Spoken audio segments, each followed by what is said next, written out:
Imagine standing on the deck of a pirate ship at dawn. The horizon is burning red, the sea rolls heavy and endless, and around you creaks a vessel that looks alive, as if the wood itself breathes with every wave. Most people picture these ships as little more than floating platforms with sails, romantic, ragged, and simple. But here's the shocking truth. Pirate ships were marvels of design, carefully engineered, machines built for survival, speed, and psychological warfare. They weren't just wood and sails. They were weapons, fortresses, and homes, all fused into one. And once you understand how they were built, you'll never see the myth of piracy the same way again. Think about it. Pirates were outlaws, hunted across oceans by entire empires. They had no permanent harbors, no shipyards, no supply chains to fall back on. Yet somehow they survived. For decades, they terrorized some of the most powerful navies in the world. The Spanish treasure fleets, the Royal Navy, the French armadas all feared ships that were, on the surface, patched together by desperate men. So how did they pull it off? How could a ragged crew of 100 pirates strike fear into the heart of an empire? The answer lies in the architecture of their ships. Every plank, every mast, every hidden compartment carried secrets that made the difference between life and death. Close your eyes and imagine boarding one of these vessels. At first glance, it seems ordinary, a stolen merchant ship, stripped and refitted. But as you look closer, you start to notice details. The deck is lower than you expected, giving sharpshooters an easier angle when firing from above. The masts are cut down, shortened to make the ship less visible against the horizon. Gun ports line the sides, but some are false, painted on to trick enemies into overestimating the firepower. Beneath your feet, hatches open into narrow passageways where cannons can be shifted from side to side, making the ship look like it has twice the guns it really carries. What you're seeing is not improvisation, it's design born of necessity. A pirate ship wasn't just built, it was transformed, hacked, and adapted with ruthless creativity. And this is where myth collides with reality. Hollywood loves to show enormous galleons bristling with cannons, sails snapping in the wind as Blackbeard bellows from the quarterdeck. In truth, most pirates avoided heavy ships like the plague. Why? Because power on the seas wasn't about size. It was about speed, agility, and fear. A lumbering warship might crush a merchant convoy, but for pirates, every encounter was a gamble. They needed ships that could catch prey yet vanish when a navy came hunting. That's why they favored smaller, faster vessels, sloops, brigantines, schooners.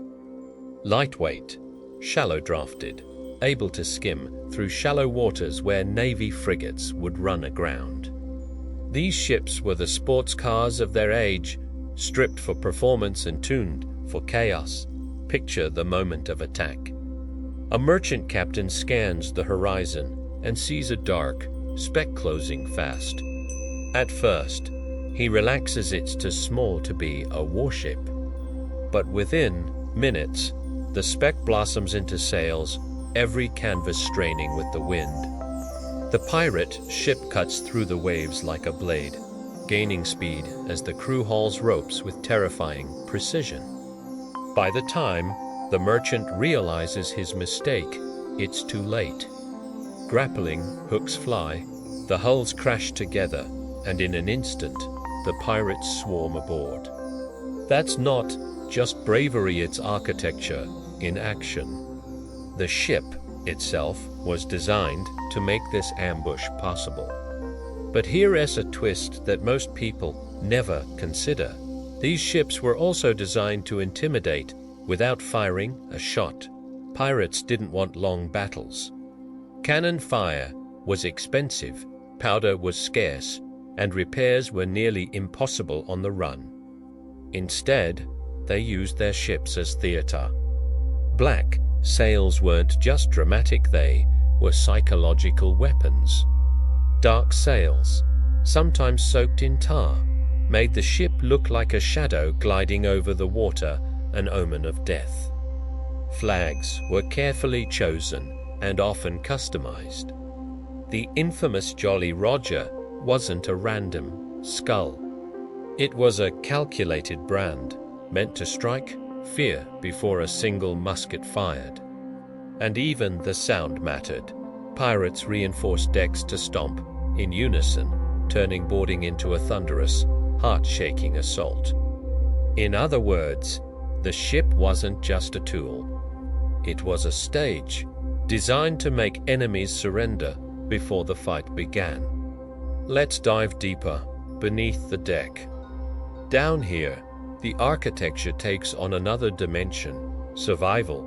Space was a constant battle. A pirate ship carried weapons, powder, food, fresh water, plunder, and sometimes prisoners. Every inch had to be optimized. Secret compartments were carved into walls to hide gold or weapons. Gunpowder was stored in reinforced magazines lined with copper to prevent sparks. Hammocks were slung from beams not just for sleep, but because they could be stowed instantly, clearing space for combat. And then there was the galley, the kitchen. A tiny brick hearth sat on a bed of sand, carefully contained, so a single spark wouldn't ignite the whole ship. Imagine cooking for 100 men in a rolling wooden tinderbox. One mistake, and the sea would swallow them all. It gets more fascinating. Pirates weren't just sailors, they were hackers of the maritime world. When they captured a ship, they didn't just loot it, they studied it, learned its weaknesses, and then repurposed it. A heavy merchant vessel might be stripped of its top decks to reduce weight. Extra sails might be added for speed, or rigging altered to allow sharper turns. Cannons could be repositioned to fire forward, turning a fleeing chase into a deadly pursuit. Each modification was a line of code rewritten in the language of wood, rope, and iron. They were constantly iterating, constantly adapting, always searching for the perfect balance between offense, defense, and escape. But architecture wasn't only physical, it was social. The design of the ship mirrored the design of pirate society. Unlike naval vessels, where hierarchy was rigid and captains ruled with absolute authority, pirate ships were often built around a strange kind of democracy. The captain's cabin, though larger, was not a throne room. Decisions about where to sail, when to fight, or how to divide loot were often made communally.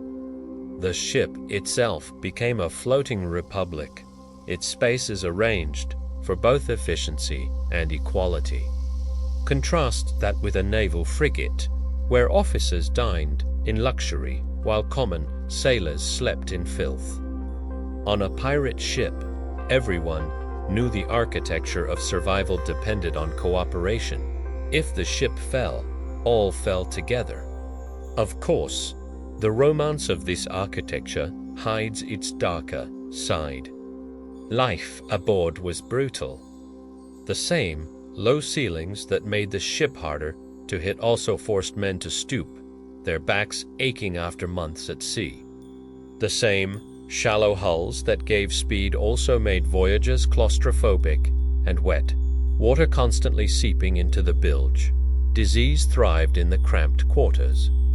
Food spoiled quickly, and storms could rip apart a rig in seconds, sending men plunging into the sea. The ship that gave them freedom also imprisoned them, a wooden coffin adrift on endless waves. Here lies the paradox. The very architecture that made piracy possible also guaranteed suffering, and yet men chose it. Why? Because the ship, with all its flaws, offered something no empire could: control over their own fate. Now imagine this moment. A pirate ship limps into a hidden cove, sails torn, hull scarred with cannon fire. The crew works like surgeons, replacing beams with scavenged timber, splicing ropes, patching sails with stolen cloth. They are rebuilding not just a ship, but their lifeline. Hours turn into days, and soon the vessel breathes again, ready to strike. This cycle of destruction and rebirth was constant. A pirate ship was never static. It was alive, always evolving, shaped by the men who depended on it. That is what makes pirate architecture so extraordinary. It wasn't planned in blueprints, it was written in blood, sweat, and survival. And here's the most haunting realization: the architecture of pirate ships didn't just belong to the past. Their innovations, modular design, deceptive appearances, psychological tactics echo in warfare and design even today. Modern navies still use speed over bulk, stealth over brute force. Submarines use silence the way pirates used shadows. Special forces use psychological shock the way pirates used flags and sails. In a way, every sleek warship cutting through the sea today carries a fragment of that pirate ingenuity. But let's not jump too far ahead, because we still haven't uncovered some of the strangest secrets hidden in these vessels. The traps, the codes, the bizarre modifications that turned ordinary ships into nightmares. The kind of details that can make you question whether pirates were truly just criminals or whether they were accidental architects of a new kind of warfare. So let us lift another layer of the deck and step into the strangest corners of pirate ship design. One of the least known aspects of their architecture was deception. Pirates didn't simply build ships to fight, they built them to trick. A ship might be disguised as a harmless trader, sails patched to look clumsy, guns hidden behind false panels. From a distance it looked vulnerable, an easy target for other predators of the sea. But once an enemy closed in, the transformation began. Panels dropped, cannons roared, and the hunter realized too late that it had become prey. Imagine the terror of that moment, believing you were approaching a fat, slow merchant, only to be ensnared by a wolf in sheep's clothing. This deception extended to the very colors of the ships. Some pirates painted hulls dark to blend with night seas, making surprise attacks at dawn or dusk all the more shocking. Others smeared hulls with a thin layer of pitch, not only waterproofing the wood, but giving the ship a sinister sheen, like polished obsidian slicing through waves. Even sound was part of the disguise. Pirates sometimes muffled ropes and rigging with cloth so they could sail in silence, creeping up on a vessel without the usual creak and groan of wood. Think of the effect: a black silhouette emerging wordlessly from the mist, as if summoned by nightmare itself. Yet deception was only part of the equation. Pirates also innovated in pure mechanics. Consider the way they modified rigging. Traditional naval rigging was built for endurance, heavy, sturdy, designed to survive long voyages across entire oceans. Pirates didn't care about that. They cared about acceleration. They re-rigged their ships so sails could be adjusted faster, catching subtle shifts in the wind. Some even cut away excess masts to reduce drag. A well-rigged pirate sloop could tack and turn with breathtaking agility. darting through shoals or weaving between islands like a predator chasing prey. To the merchant captains who relied on bulk and routine, this maneuverability was like fighting an opponent who moved twice as fast. And then there were the cannons. Most people picture lines of guns fixed on each side, pounding enemies broadside to broadside. Pirates couldn't afford such extravagance. Powder and shot were precious, so they adapted their gunnery to maximize impact with minimal fire. Cannons were often mounted on swivels, allowing a small crew to fire in multiple directions. Some ships carried smaller swivel guns at the rails, spitting grape shot across enemy decks like oversized shotguns.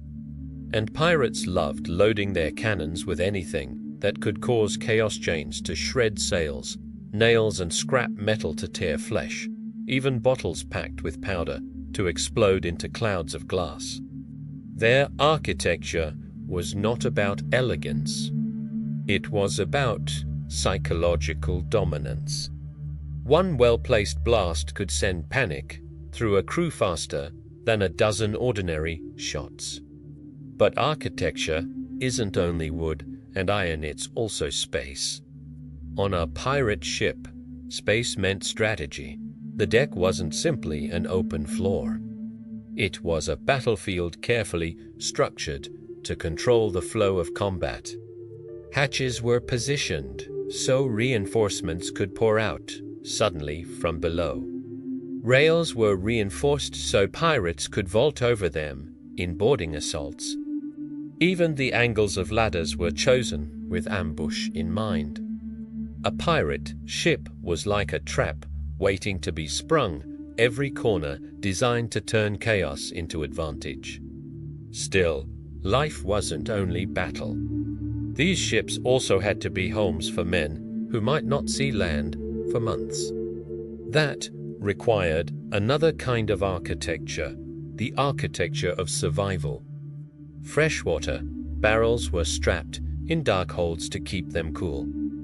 Food was salted, smoked, or pickled, crammed into every spare inch of storage. Nets of fruit hung from beams until they rotted or fermented into alcohol. And when supplies ran out, the ship itself became a source of sustenance. Rope fibers could be chewed, leather fittings boiled. Even sawdust mixed with water could be swallowed in desperation. A ship wasn't just wood, and sails it was the thin line between life and starvation. And yet, in the midst of such harshness, pirates found ways to bend their floating prisons into places of strange freedom. The architecture of a pirate ship was also the architecture of community. At night, when lanterns swayed against the dark sea, men gathered on deck, hammocks swinging, songs rising into the wind. Stories were told, dice clattered, laughter echoed across the water. Unlike naval ships, where silence and obedience ruled, pirate decks were alive with voices. The very design of the ship, its open spaces, its communal quarters fostered this sense of rough equality. It wasn't luxury, but it was liberty. And that liberty made the ship something more than a vessel. It made it a home. But let's not romanticize too much, because the same structure that gave freedom also trapped men in constant danger. Imagine storms. A pirate ship, built light for speed, rode waves like a toy. Masts strained, sails ripped like parchment, hulls cracked under pressure. The deck tilted until men were thrown overboard, vanishing into black water. Below, the bilge filled fast, pumps clattering day and night to keep the ship from sinking. And all the while, the architecture groaned and screamed, wood bending like bone under torture. A pirate ship in a storm was both a miracle and a curse, small enough to survive where larger ships shattered. but fragile enough that survival was never guaranteed. Now here comes one of the strangest truths. Some of these ships were deliberately designed to be disposable. Pirates didn't always intend to keep them forever.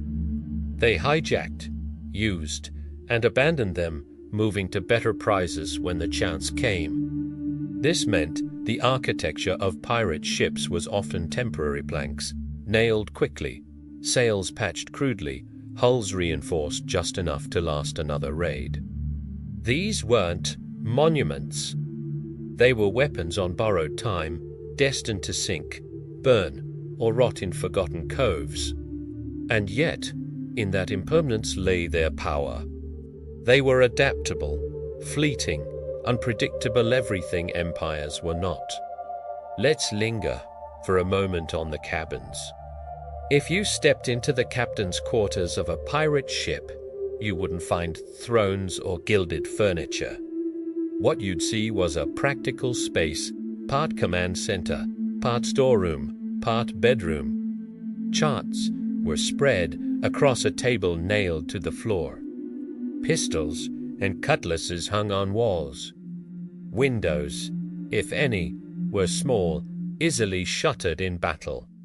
And sometimes, in a corner chest, the treasure jewels, coins, maps hidden in plain sight. Contrast that with a Navy officer's cabin full of portraits, china, and books. Pirate architecture was stripped to essence, no luxury, only survival.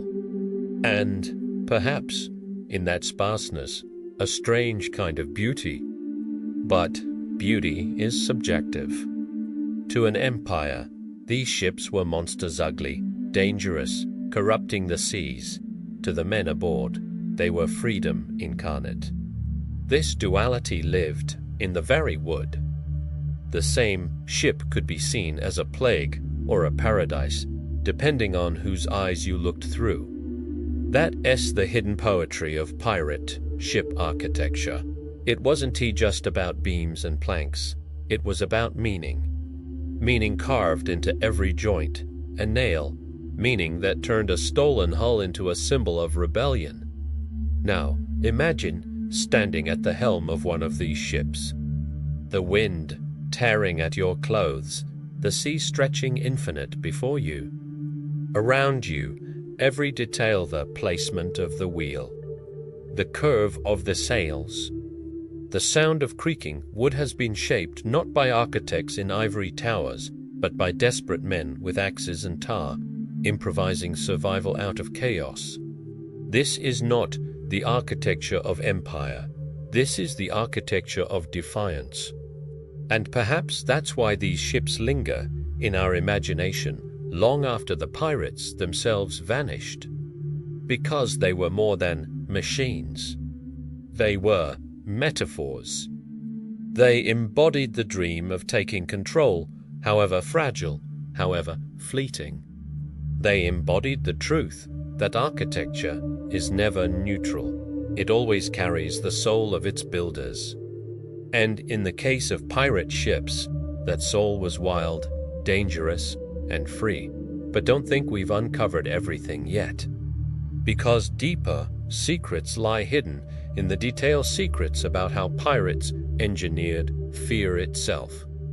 How they used ship design to manipulate minds as much as bodies. How even the shape of a hull could decide the fate of nations. The architecture of pirate ships wasn't just about wood and sails. It was about the psychology of power. And once you see it, you'll never look at the sea the same way again. Let's go deeper into this idea of psychology, because a pirate ship was as much a weapon of the mind as it was a weapon of wood and iron. Imagine the moment when a merchant vessel spotted black sails on the horizon. Even before a shot was fired, panic rippled through the crew. Why? Because the very silhouette of the pirate ship had been engineered to broadcast terror. Its speed, its colors, its flags, every detail screamed one message. resistance is futile. Architecture became intimidation, and intimidation often won battles before they began. Take the Jolly Roger, for example. Most people think of it as a single flag, a skull and crossbones fluttering in the wind.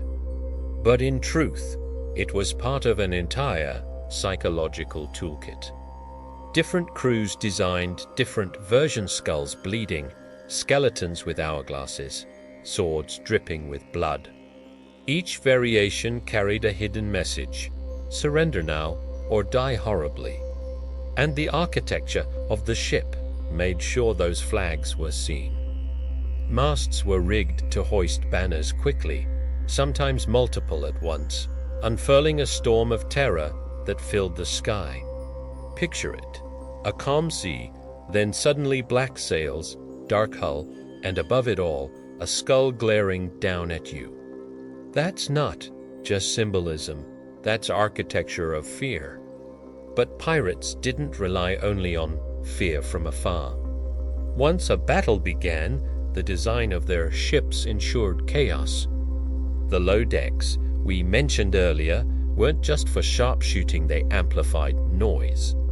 Cannon blasts thundered louder in tight quarters. Musket fire echoed.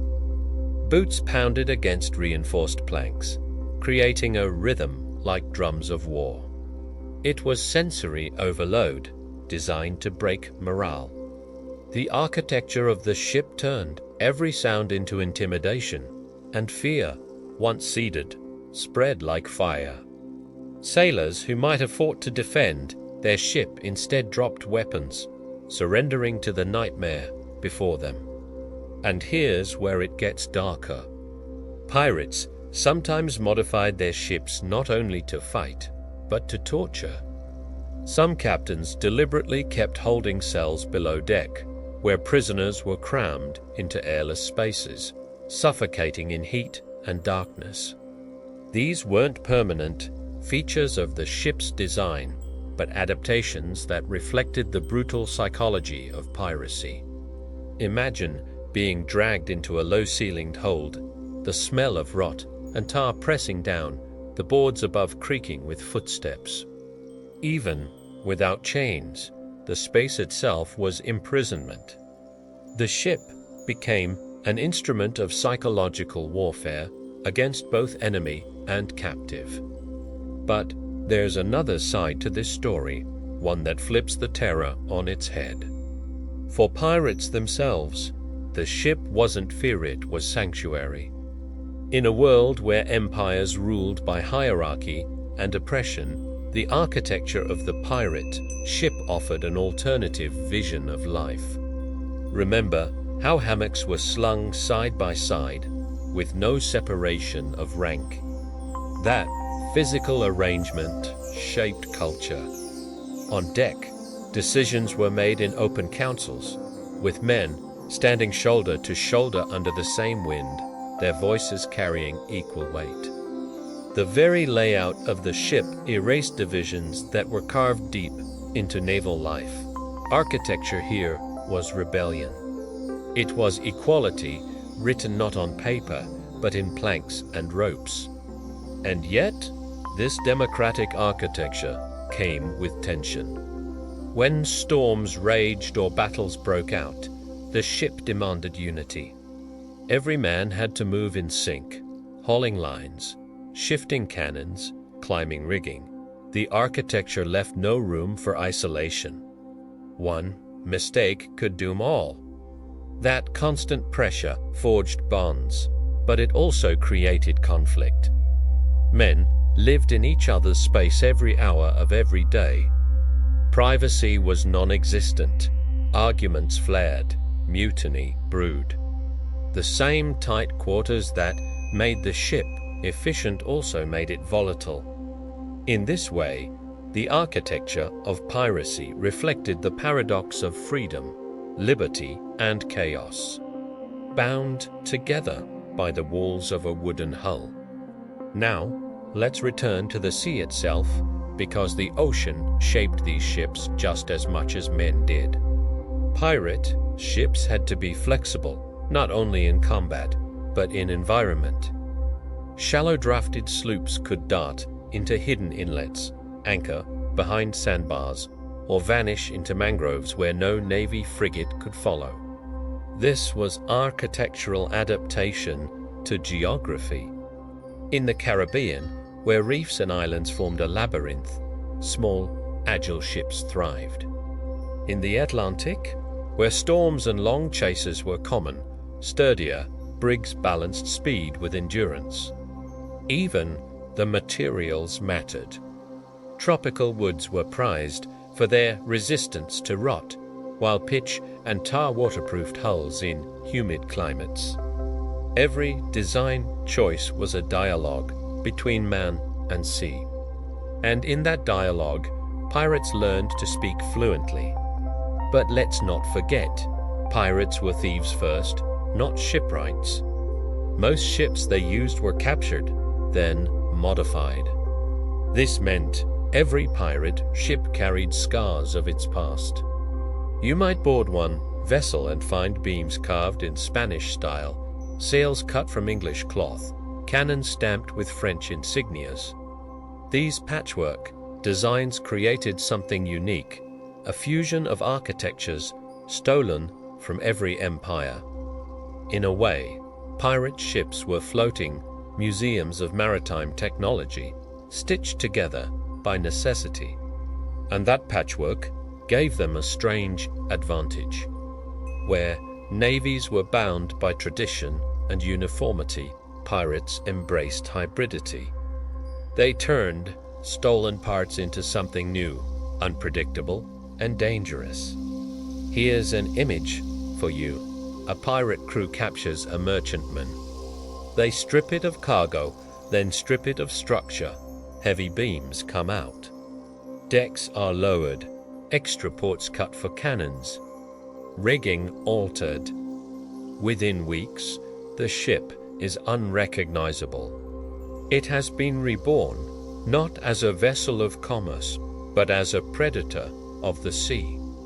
That act of transformation is the essence of pirate architecture. It wasn't about building from scratch. It was about bending, twisting, and reshaping until the ship itself became an outlaw. And yet, these transformations were never perfect. Weaknesses remained. Pirate ships leaked constantly. Repairs were hasty. Rot spread fast in tropical waters. Sometimes architecture betrayed them. A mast snapped in the middle of a chase, sails tore at the worst moment, or a hidden rot weakened the hull. Many pirate ships ended not in glory, but sinking silently beneath waves. Their architecture was powerful but fragile, a gamble every time it set out to sea. That fragility is part of the legend.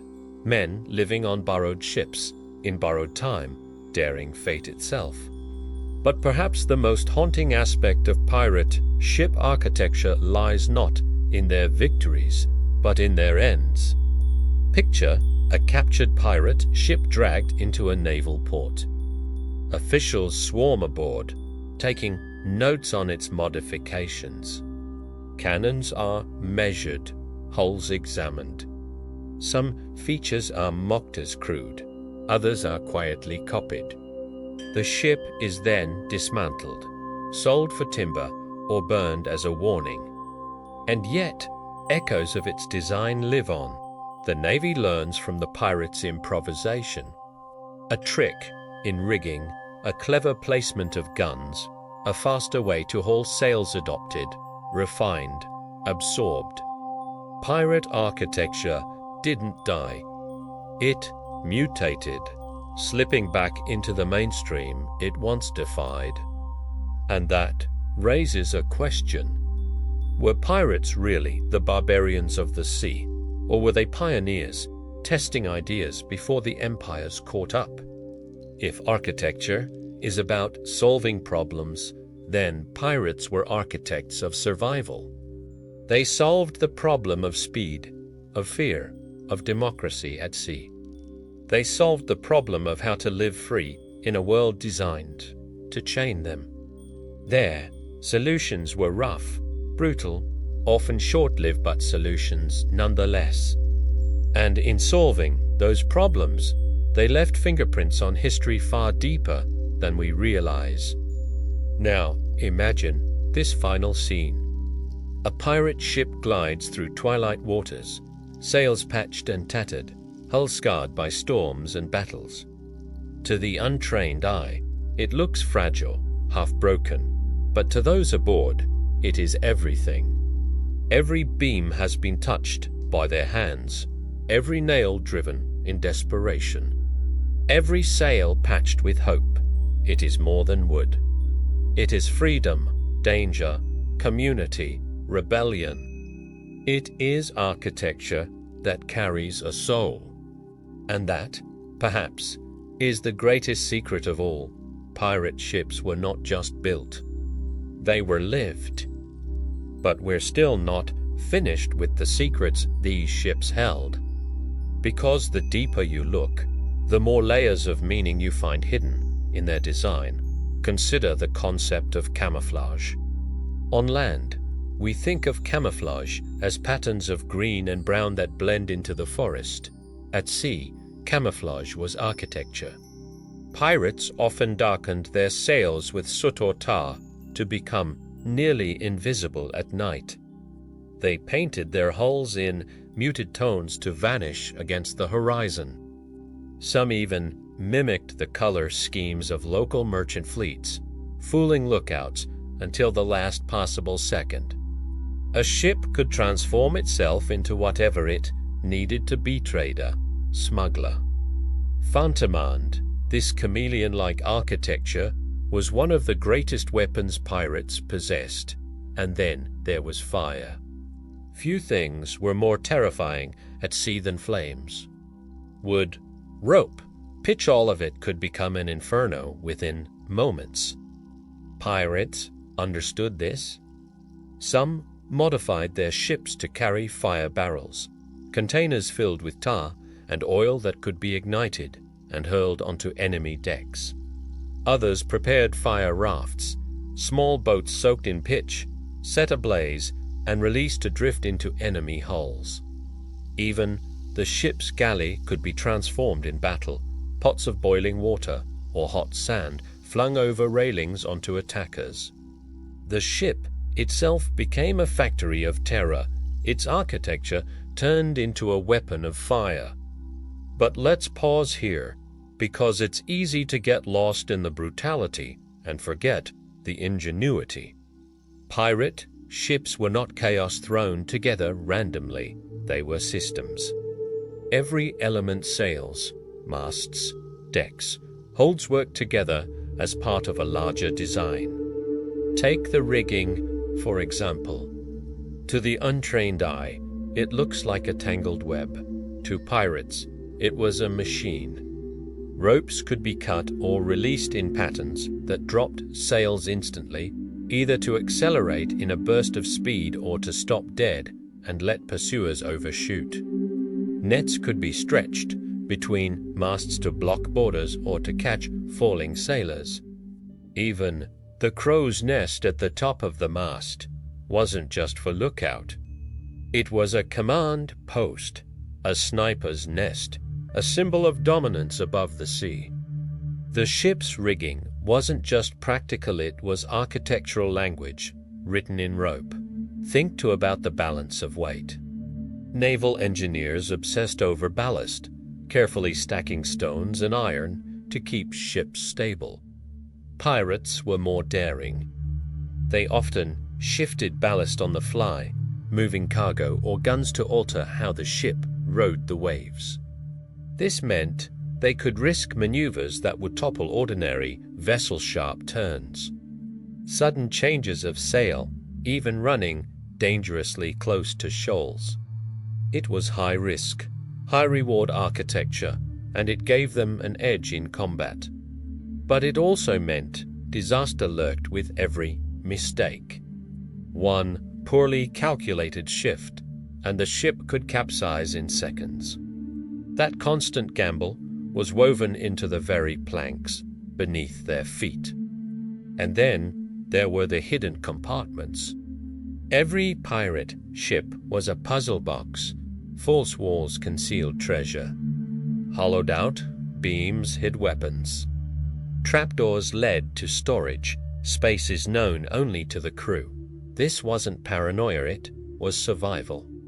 Empires hunted pirates mercilessly, and when a ship was captured, plunder needed to vanish. A Spanish officer might search a hold for hours and find nothing, while gold glittered inches away behind a panel. In some cases, crews even created double hulls, a false floor layered over the real one, where wealth could be stored in secrecy. These compartments turned architecture into sleight of hand, a magician's trick on the high seas. But here's the paradox. While pirate ships were built for deception and speed, they were also vulnerable. Unlike navies, pirates didn't have shipyards filled with carpenters, rope makers, and smiths. Repairs had to be done by hand, often with stolen or scavenged materials. Imagine patching a mast with timbers ripped from a captured boat, or stitching a sail from mismatched cloth. The ship became a collage, a physical record of raids and rescues. One look at a pirate vessel and you might see English rigging, Dutch sails, Spanish guns, and Caribbean wood all nailed together in fragile harmony. This collage was their strength, but also their weakness. Every patch carried risk. A weak joint could splinter in battle. A thin sail could rip in a storm. And yet, this fragility was part of the spirit of piracy itself, to live dangerously, balancing survival on the edge of collapse. Now, let us step back for a moment and ask a question. What does this tell us about pirates themselves? Because architecture is always a reflection of its builders. When we look at a cathedral, we see devotion. When we look at a palace, we see power. When we look at a pirate ship, we see desperation but also creativity, freedom, and defiance. These men were outlaws, yes, but they were also visionaries of necessity. Their ships weren't built to last a century. They were built to seize the moment. And maybe that's why they fascinate us today.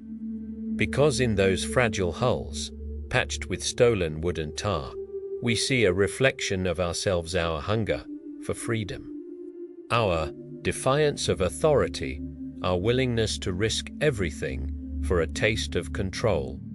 And yet, the architecture of pirate ships also carried a shadow. For every symbol of freedom, there was also oppression. Slavery was part of piracy. Some ships carried enslaved people as cargo, and pirate crews themselves often included men forced aboard against their will. For them, the architecture of the ship was not liberation, but prison. The same walls that protected pirates from navies also trapped captives in darkness.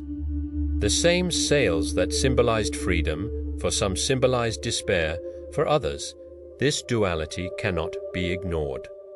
Pirate ships were not utopias. They were contradictions, freedom and cruelty, equality and violence, bound together in wood and rope. Now, picture the final battle of many pirate ships, surrounded by navy frigates, outgunned, outnumbered. Cannonballs tear through hulls, splinters fly like daggers, sails collapse in flames. The ship groans as water floods the hold. Men fight on decks slick with blood, smoke blinding their eyes. And still, the architecture holds as long as it can, carrying them through the chaos. Until, finally, the sea claims it. The ship heels over, masts snapping, treasure and bodies sinking together into the deep. In that moment, the architecture completes its final role not as weapon or home, but as tomb. And here's where the story twists again, because centuries later, divers find the wrecks. Beneath sand and coral lie fragments of that architecture, cannons half buried, planks preserved in silt, iron nails rusted into silence. Each fragment tells a story. Each joint and beam reveals how pirates lived, fought, and died. Modern archaeology is unlocking these secrets, showing us just how sophisticated these ships truly were. It's as if the sea itself preserved their legacy, waiting for us to rediscover the architecture of rebellion. But why does it matter? Why do we care about the design of ships long rotted away? Maybe because, in studying them, we see something timeless. Pirate ships were built by men with no resources, no nations, no backing of empires. And yet, they built machines that challenged the greatest powers on Earth.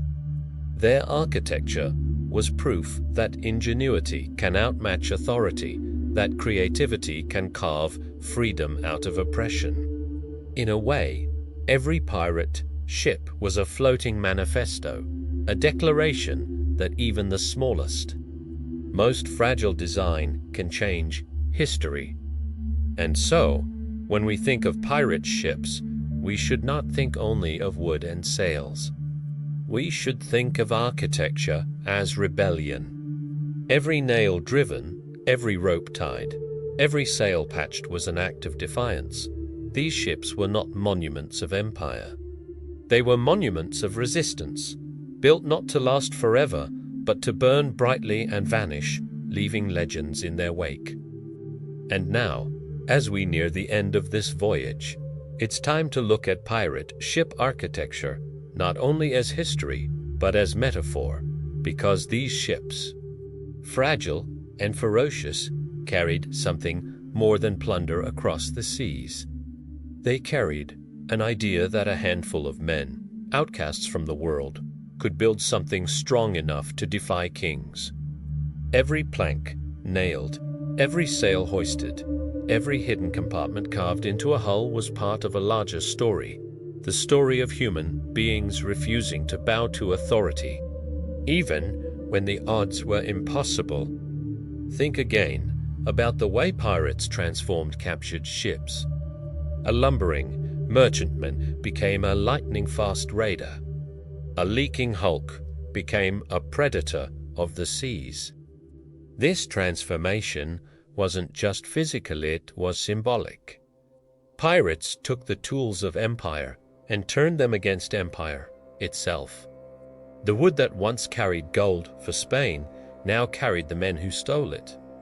The sails that once bent to a king's wind now bent to no one's. Architecture became rebellion in its purest form. And in that transformation lies a universal truth. What is built for oppression can always be rebuilt for freedom. But architecture also tells us about mortality. Pirate ships were not built to last centuries. They were built for immediacy, for the next raid, the next storm, the next escape. And in that sense, they reflect a philosophy we rarely admit. Sometimes greatness is not measured by endurance, but by intensity. A cathedral can last 1,000 years, but it may never inspire the raw passion of a ship that lives hard and dies young. Pirate ships remind us that impermanence does not mean insignificance. In fact, sometimes impermanence is what gives something its power. And yet, for all their daring, pirate ships were still fragile wooden shells on an unforgiving ocean. That contrasts the fearless men against the endless sea created much of their drama. A single storm could undo months of plunder. A single leak could end an empire of dreams. And still they sailed. They sailed knowing the risks, knowing the fragility of their architecture, knowing that every wave was a gamble. Isn't there something deeply human in that? We build, we fight, we risk, even when we know the sea will one day take it all back. The architecture of pirate ships is the architecture of mortality itself, bold, brilliant, and doomed. But here's where the story takes one last twist. Because though the ships themselves are gone, their influence has never vanished. Modern naval design carries their fingerprints. Speed over size, stealth over brute force, adaptability over rigidity, all lessons first tested by pirates. Even outside the sea, their spirit survives. In business, in art, in technology, we see the same pirate mentality. Take what exists, strip it down, rebuild it into something faster, freer, more dangerous. Innovation often comes not from empires, but from outlaws. And pirate ships were perhaps the purest example of outlaw innovation the world has ever seen. So the next time you see an image of a pirate ship tattered, sails against a burning Skydome tea, just see romance. See architecture. See design born of necessity, sharpened by desperation, elevated by imagination. See the carpentry of rebellion, the rigging of democracy, the sails of survival. These ships were not just vehicles. They were philosophies carved into wood, philosophies that challenged the world and, for a brief, blazing moment, won. And maybe that's why they still haunt us. Because deep down, we all long for that deck beneath our feet. That horizon, stretching, limitless, that sense of living outside the rules. Pirate ships whisper to something primal, the desire to build our own world, no matter how fragile, no matter how fleeting. They remind us that freedom, like a ship, must be constructed, maintained, defended, and sometimes lost. But in the losing, the legend remains. Now, let me leave you with one final image. The sea at dusk, calm and endless. A black silhouette on the horizon, sails patched, flags unfurled. The ship glides forward, every line of its hull telling a story of raids, storms, laughter, blood. It is not just wood and sails. It is a heartbeat, a rebellion, a fleeting piece of eternity. And as the sun sinks, the ship disappears into shadow, leaving only legend behind. That is pirate ship architecture, more than wood, more than sails, more than history. It is defiance given form, and it sails forever in our imagination. So, if you want more journeys into the hidden truths of history, more stories that reveal the secrets behind the legend, subscribe and join me on the next voyage.